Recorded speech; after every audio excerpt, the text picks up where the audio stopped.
Қазақстан президенті Қасым-Жомарт Тоқаев Қырғыз Республикасына ресми сапармен барды. Мемлекет басшысын Манас халықаралық әуежайында Қырғызстан президенті Садыр Жапаров қарсы алды. Сапар бағдарламасы Ата-Бейіт ұлттық тарихи мемориалдық кешеніне тағзым етуден басталды. Мұнда елге адал қызмет еткен тұлғалар мен сталиндік қуғын-сүргін құрбандары жерленген.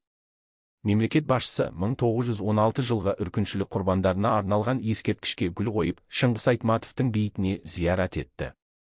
Ынтымақ орды резиденциясында Қасым-Жомарт Тоқаевқа арналған салтанатты қарсы алу рәсімі өтті. Құрмет қарауылын аралағаннан кейін екі ел басшылары келіссөздерге кірісті. Мемлекеттер басшылары өзара ықпалдастықтың қарқынды дамып келе жатқанын атап өтіп, саяси, көлік транзит, су, энергетика және цифрландыру салаларындағы әріптестікті нығайту мәселелерін талқылады. Мәдени-гуманитарлық байланыстар мен халықаралық күн тәртібіндегі тақырыптарда қарастырылды.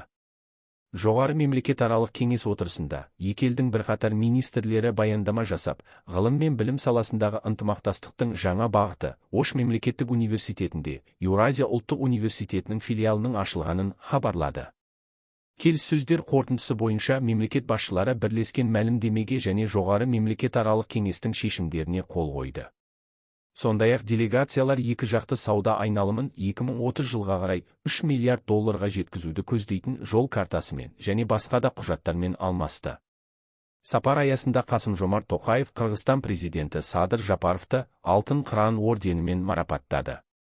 Қазақстан президенті оны елін алға бастаған көреген көшбасшы ретінде атап өтіп, қырғыз халқының жетістіктеріне шын жүректен қуанышын білдірді. Ал Садыр Жапаров бұл марапатты бүкіл қырғыз еліне көрсетілген ерекше құрмет деп қабылдап, қазақ-қырғыз достығы уақыттың барлық сыннан өткенін және алдағы уақытта да нығая беретінін айтты. Қорытындысында қос тарап сауда-экономикалық, мәдени-гуманитарлық және өңірлік ынтымақтастықты тереңдету жөніндегі маңызды уағдаластықтарға қол жеткізді.